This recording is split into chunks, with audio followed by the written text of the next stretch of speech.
Life is full of both joys and disasters. The ups and downs of life are what they're called.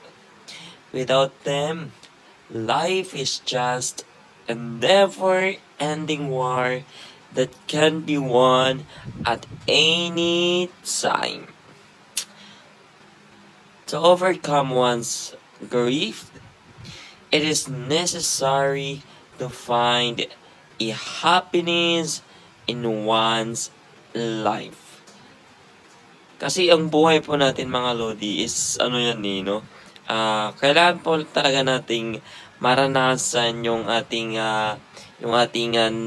positive and negative. Kailangan po nating maranasan yung ating yung nahihirapan tayo. Kasi part naman yan ng ating life ng mga Lodi. Yung nahihirapan tayo, yung pinagdadaan nating hirap is magiging part yan ng ating life. Yun yung magsisilbing teacher natin. Doon tayo matututo sa ating mga mali sa buhay natin. Kaya on the go lang tayo sa ating life po.